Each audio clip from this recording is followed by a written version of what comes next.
안녕하십니까. 텍스트 클래시피케이션 발표를 맡게 된 강규민입니다. 순서는 이와 같이 진행을 하도록 하겠습니다. 텍스트 분류를 수행할 때 언어 모델이 어떻게 활용되는지를 직관적으로 살펴보기 위해서 두 사진을 가져왔습니다. 첫 번째 사진은 입력된 텍스트가 주어진 언어 모델이 이를 분석해 고객 서비스, 반품, 배송과 같은 적절한 레이블을 예측합니다. 이는 가장 기본적인 분류 과정으로 감정 분석이나 의도 탐지, 개체 추출, 언어 탐지 등 이제 일상적인 분야에서 많이 활용이 되고 있습니다. 다음 아래쪽 그림을 보면은 이러한 분류를 수행하는데 두 가지 접근법이 있다는 것을 시사하고 있습니다. 하나는 이제 위에 입력 텍스트를 벡터 형태로 변환한 뒤 분류에 전달하는 representation 모델 방식이 있고, 또 하나는 텍스트를 직접 생성해 가면서 답을 도출하는 generative 모델 방식입니다. 비생성 모델과 생성 모델은 처리 과정과 출력 형식이 서로 다르지만 모두 텍스트 분류에 효과적으로 사용할 수 있습니다. 결국 이 슬라이드에서는 이미 대규모 텍스트 데이터로 학습된 사전 학습 모델 LLM을 활용해서 텍스트를 분류하는 여러 방법을 소개하고 있고, 특히 대표적으로 두 가지 유형의 작동 차이를 이야기를 하고 있습니다. 다음은 활용 분야에 대해서 간략하게 이야기를 하고 있습니다. 영화 리뷰에다가 활용을 했는데 그 예시를 간략하게만 보도록 하겠습니다. 여기서 이제 사용된 것은 이제 허깅 페이스 허브에서 제공하는 로테이트 토마토라는 데이터셋이 있습니다. 외국에는 이제 토마토라고 그 영화 리뷰하는 사이트가 있는데 그 사이트에서 가져온 데이터셋입니다.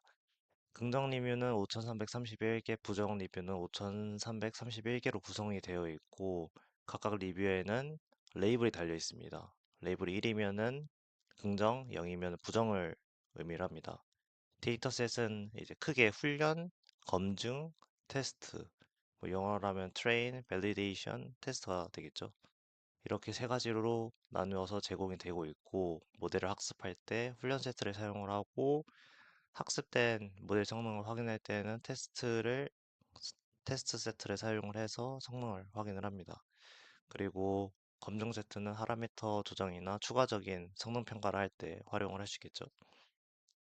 이렇게 간단한 구조를 통해서 영화 리뷰 데이터의 그 감정 분석 모델을 개발할 때 매우 유용하게 사용을 하고 있다고 전반적으로 이제 텍스트 클래시피케이션 모델이 어디에 활용이 되는지 예시가 나와 있습니다. 자, 다음으로 넘어가서는 사전 학습된 표현 모델을 이용해 텍스트를 분류하는 두 가지 방법이 있습니다. 즉 이제 텍스트 특화 모델과 임베딩 모델을 비교한다는 뜻인데요. 먼저 왼쪽에 있는 테스트 특화 모델은 그 바트와 같은 어, 기반 모델의 특정 다운스트림 작업, 뭐 예를 들어서 감정 분석 등에 맞춰 미세 조정한 형태, 이렇게 미세 조정을 해서 입력 텍스트를 직접 분류를 하고 곧바로 결과가 나올 수 있는 장점이 있지만, 반면에 이제 임베딩 모델 같은 경우에는 일반적인 목적으로 텍스트를 벡터 형태로 변환한 후에 이 벡터를 분류 작업뿐만 아니라 의미 검색 등 다양한 작업에서도 활용을 할 수 있다는 유연성의 특징이 있습니다. 그래서 이 두 가지 모델 모두 사전 훈련을 통해서 미세 조정을 하는 과정을 거치는 것을 이제 사진을 통해서 확인을 할 수가 있고요. 하지만 이 슬라이드에서는 이미 다른 사람들이 미세 조정을 미리 해둔 것을 그대로 가져온 것이 이제 프리 트레인 된 거를 가져온다라고 이제 이야기를 하는데, 그 모델 자체를 남이 만들어준 거를 다시 학습한다기보다는 그 출력 또는 임베딩 값만 활용을 합니다. 이렇게 하면은 모델을 다시 훈련하는 시간과 비용이 절약이 되면서도 영화 리뷰와 같은 실제 데이터셋에서 실제로 손쉽게 활용을 할 수 있다는 장점이 있겠죠. 결국 이 슬라이드에서 이야기하고자 하는 것은 미리 학습된 모델을 통해서 영화 리뷰와 같은 뭐 긍정, 부정 하는 과정, 특히 이제 그런 거를 분류를 할 때 남들이 만들어 놓은 거를 다시 학습하거나 비용을 들이지 않고 그대로 출력과 임베딩만 활용을 해서 바로 활용을 할 수 있다라는 것이 장점이다라는 그런 특징이 있습니다. 다음에 이제 테스트 특화에 대해서 이야기를 해볼 텐데, 텍스트를 분류하는 과정을 이제 시각적으로 표현을 한 겁니다. 먼저 문장에 her vocalization was melodic 이 이제 토크나이저를 거쳐서 여러 토큰으로 분할이 됩니다. 저렇게 이제 뭐 her, 뭐 vocalization was melodic 이런 식으로 좀 문장이 쪼개지고 이걸 이제 토크나이저를 거쳐서 여러 개의 토큰으로 분할된다라고 합니다. 그 뒤에 이 토큰들이 바트와 같은 기반 모델에 입력이 돼서 임베딩을 생성을 하고 미리 학습된 파라미터를 통해서 이 문장이 긍정인지 부정인지와 같은 레이블을 예측을 하게 됩니다. 어, 그래서 이거는 앞서 말했다시피 허깅 페이스에서 이 모델을 다운을 받을 수 있고요. 그래서 여기 슬라이드에서 하고자 하는 말은 사전 학습된 이제 태스크 특화 모델이 어떻게 재학습 없이도 빠르게 감정 분석을 할 수 있는지에 대해서 더 면밀하게 살펴볼 수 있는 시각화 사진을 통해서 토크나 과정과 뭐 새로운 단어들이 어떻게 처리가 되는지에 대해서 이야기를 해보았습니다. 다음 페이지를 가면 이제 혼동행렬이 있는데요. 뭐 결국에는 뭐 프리트레이닝 된 모델을 다운스트리밍을 해서 가져와서 사용을 했는데 결국에는 궁극적으로 성능이 가장 좋아야 되지 않겠습니까? 그래서 그 성능을 시각적으로 볼 수 있는 것을 이제 혼동행렬이라고 합니다. 컨퓨징 매트릭스라고도 하는데 다들 잘 아실 거라고 생각을 하고 이 부분은 핵심만 좀 이야기를 하고 넘어가도록 하겠습니다. 분류 성능 지표로 이제 활용을 하고 있고 예측 결과를 평가하는 과정에서 혼동행렬은 뭐 참 거짓 그리고 실제 클래스가 긍정인지 부정인지에 따라서 네 가지 경우로 나뉘죠. 모델이 얼마나 정확하게 예측했는지를 한눈에 파악할 수가 있고 주로 이제 뭐 어큐런시나 그런 성능 지표에 주로 활용을 하고 있습니다.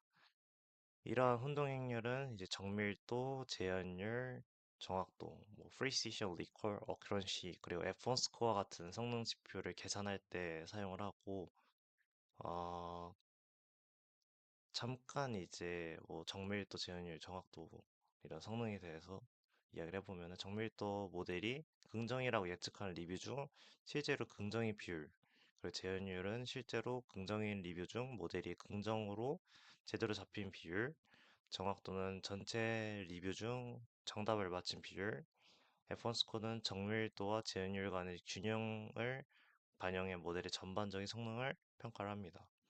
그래서 어큐런시를 좀 더 중요하게 보는 분도 있고 F1 스코어를 좀 더 중요하게 보는 분들도 있다. 그래서 어떤 성능 지표를 좀 더 중요하게 보는 분들이 각각 다르다고 알고 있습니다. 그래서 이제 여기 성능표를 보면은 사전 학습된 바트를 다운스트리밍을 해서 토마토 데이터에다가 그 라벨링을 해봤더니 F1 스코어가 0.8을 달성을 했고 영화 리뷰라는 특정 도메인 데이터에서 별도로 미세 조정을 하지 않았음에도 F1 스코어가 0.8이면은 그래도 꽤 괜찮은 성능을 보여준다고 판단할 수 있을 것 같습니다. 물론 이제 나는 F1 스코어가 0.8보다 더 좋게 나왔으면 좋겠다 라고 하면은 뭐 별도로 파인 튜닝을 해야겠죠. 그래서 아니면은 다른 뭐 바트 이외에도 텍스트 클래시피케이션 모델을 사용한다든가 그런 식으로 해서 자신이 어떤 이 관련된 분야의 태스크를 사용하고 있다면은 그런 식으로 성능을 높이는 방향으로 접근을 해야 될 것 같습니다. 다음은 이제 임베딩 모델을 활용을 해서 텍스트 분류를 하는 과정을 단계별로 보여주고 있는데, 먼저 이제 텍스트를 입력을 받아서 학습된 임베딩 모델로부터 벡터 표현, 뭐 임베딩을 추출합니다. 이때 임베딩 모델은 이미 대규모 텍스트 모델을 사전 학습을 완료한 상태이기 때문에 별도로 이 모델 자체에서는 다시 미세 조정을 할 필요는 없습니다. 즉 이제 모델 자체가 고정 상태로 두고 CPU만으로도 빠르게 임베딩을 생성할 수 있다는 장점이 있습니다. 그 후 이렇게 얻은 임베딩은 로지스틱 회귀와 같은 전통적인 분류 모델에 입력을 해서 긍정 또는 부정과 같은 레이블을 예측을 합니다. 두 단계가 분리되어 있기 때문에 임베딩 모델은 직접 재학습을 하지 않고 오직 분류 모델만 학습하면 됩니다. 이는 대규모 연산 자원을 확보하기 어려운 상태에서도 효과적으로 텍스트 분류를 수행을 할 수 있는 방법입니다. 결국 여기에 있는 그림들은 정리를 하자면 텍스트를 받고 임베딩 모델에 넣은 다음에 임베딩이 추출이 되고 이거를 분류 모델에 써서 최종적으로 예측을 한다. 이러한 흐름으로 봐주시면 편할 것 같습니다. 그리고 별도의 이제 이 모델은 파인 튜닝이 필요 없다라고 책에서 주장을 하고 있고요. 그래서 이 모델도 보면은 임베딩을 통해서 추출한 벡터를 바탕으로 로지스틱 회귀와 같은 간단한 분류로 학습을 해서 F1 스코어가 0.85를 도달을 한 것을 알 수 있습니다. 전에 있었던 F1 스코어 0.8보다는 좀 더 좋은 성능을 보여주는 것을 알 수 있습니다. 이것 또한 이제 별도의 그 파인 튜닝 없었고요. 먼저 텍스트를 임베딩 모델에 입력해서 뭐 768 차원에다 벡터와 같은 수치의 표현을 얻고 이를 분류와 학습 데이터로 활용을 하여서 모델 자체가 이제 미세 조정을 하지 않고도 간단한 임베딩을 통해서 분류 학습을 할 수 있다라는 특징을 앞에서도 이야기를 했었죠. 이렇게 해서 앞서 말했던 대로 혼동 행렬을 통해서 성능을 보았고 F1 스코어 0.85 나왔다는 것 되게 괜찮은 성능 나왔다라는 것을 확인을 할 수 있었고요. 그리고 되게 재밌었던 부분은 CPU만으로도 이런 성능이 나올 수 있다라는 것을 알 수 있었습니다. 다음 이제 생성 모델을 통해서 텍스트 분류하는 과정을 시각적으로 설명한 겁니다. 아까 전 같은 경우에는 이렇게 인베딩 모델을 통해서 클래시피케이션 한 건데 이번에 이제 제너레이티브 모델을 통해서 분류를 하는 겁니다. 그런 특징이 있고 한번 다시 이야기해 보면은 왼쪽 그림을 보면은 텍스트 특화된 이제 모델이 입력된 모델이 있는데 거기다 입력된 텍스트를 숫자 형태의 클래스로 직접 예측을 하는 겁니다. 반면 이제 오른쪽 그림 같은 경우에는 생성 모델은 텍스트를 입력받아서 새로운 텍스트를 생성하는 방식을 통해 분류의 결과를 제공을 합니다. 이러한 생성 모델은 GPT 계열 모델처럼 시퀀스 투 시퀀스 구조를 사용합니다. 즉, 텍스트를 입력받고 또 다른 텍스트를 출력함으로써 결과를 표현합니다. 여기서 모델이 단순히 클래스 레이블 알려주는 것뿐만 아니라 사용자에게 지시문, 이제 프롬프트에 따라서 답변을 생성을 한다는 그런 차이점이 있습니다. 이를 통해서 모델이 무엇을 해야 되는지 맥락을 부여를 하고 필요한 정보를 얻기 위해서 프롬프트 엔지니어링을 적용을 할 수 있습니다. 전 같은 경우에는 분류만 했다고 하면은 이런 생성 모델들은 어떤 문장의 맥락까지 파악할 수 있다. 이런 차별점이 있다라는 것을 알 수 있고요. 결국에는 생성 모델은 분류라는 목표를 직접적으로 학습을 하지 않더라도 적절한 프롬프트를 통해서 원하는 답변을 통해서 분류 결과를 얻을 수 있다는 상당한 유연성을 가지고 있습니다. 이런 것을 통해서 또 이제 영화 리뷰 데이터셋과 같은 부분에다가 사용을 할 수 있겠죠. 근데 이거는 이제 동일한 부분이라서 생략을 하고 넘어가도록 하겠습니다. 저는 이제 핵심 위주로만 요약을 했기 때문이죠. 다음은 이제 T5 텍스트 투 텍스트 트랜스퍼 트랜스포머 모델에 대해서 간략하게 이야기를 해보도록 하겠습니다. 이 모델은 이제 텍스트를 분류하는 과정을 시각적으로 이제 보여드리기 위해서 사진 두 개를 가져왔는데 T5는 인코더, 디코더 구조를 가지고 있습니다. 그 트랜스포머 자체가 인코더, 디코더를 그 모방해서 가지고 있기 때문에 여기서도 동일한 방법으로 사용을 하고 있네요. 그래서 T5는 인코더, 디코더 구조를 갖춘 시퀀스 투 시퀀스 모델로 원래 트랜스포머 구조를 유사하게 가지고 있습니다. 일반적인 바트 모델처럼 인코더만 사용하거나 챗 GPT처럼 디코더만 사용하는 것이 아니라 인코더, 디코더가 모두 포함한 형태가 T5다라고 생각하시면 될 것 같습니다. 정리해보면은 바트는 인코더만 사용하고 챗GPT는 디코더만 사용하고 T5는 인코더, 디코더 모두 사용한다. 이렇게 정리할 수 있겠죠. T5의 학습 과정은 이제 크게 두 가지로 나눠집니다. 첫 번째 단계는 이제 사전 학습에서 개별 토큰이 아니라 여러 토큰으로 구성된 스팬을 마스킹하고 모델이 해당 스팬을 예측하도록 합니다. 그러니까 한마디로 토큰을 이렇게 지워서 다음에 뭐가 나올지를 예측을 하는 뭐 그런 방법이죠. 다들 아실 거라 생각하고 이렇게 하면은 모델이 더 풍부한 맥락을 이제 학습을 할 수 있게 됩니다. 두 번째 단계는 미세 조정에서는 사전 학습된 모델을 다양한 과제에 맞춰서 동시에 학습시키는데 각 과제는 시퀀스 투 시퀀스 형태로 변하는데 모델이 한 번에 여러 작업을 익히도록 합니다. 뭐 결과적으로 T5는 텍스트 입력에서 텍스트 형태의 출력을 생성함으로써 감정 분석이나 요약, 번역 등 다양한 MLP 작업을 수행을 할 수 있습니다.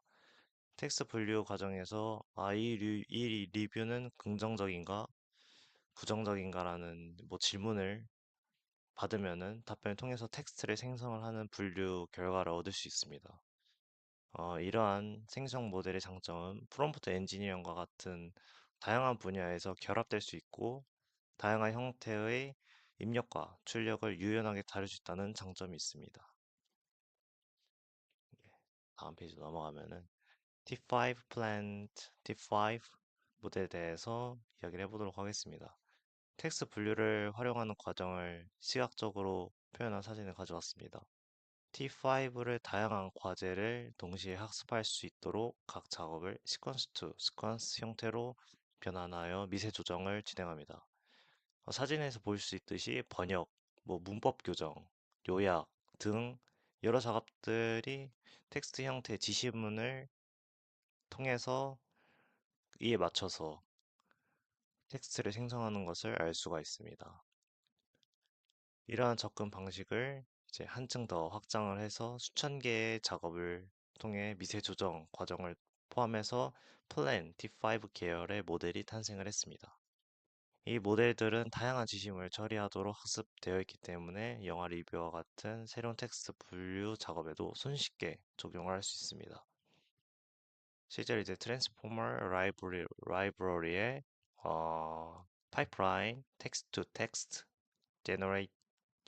제너레이션을 통해서 플랜티 5 모델을 로드를 쉽게 할 수 있다니까 활용하고 싶은 분들은 활용하시면 좋을 것 같습니다. 다음은 이제 챗GPT를 텍스트 분류 작업에 활용하는 과정을 시각적으로 보여주고 있습니다. 아까 말씀드렸다시피 바트는 인코더, GPT는 디코더, 그리고 T5는 인코더, 디코더라고 말씀드렸는데, 그거 이제 생각하시면서 설명 들으시면 편할 것 같습니다.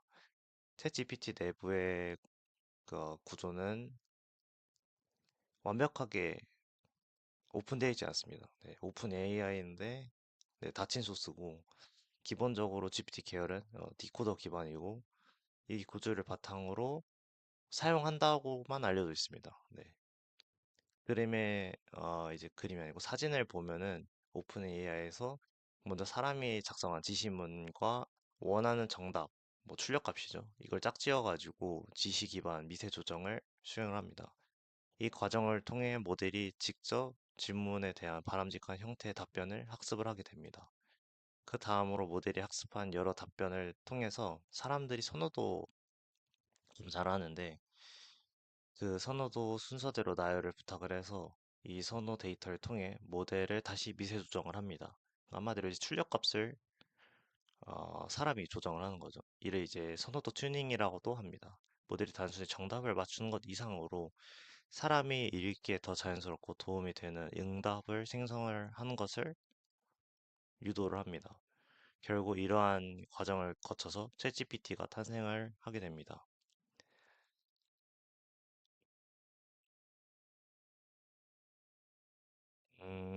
그리고 여기서는 이제 생략을 하게 됐는데, 어, 아까 이제 토마토 데이터에서 챗GPT는 F1 스코어가 0.91로 높은 성능을 달성을 해서,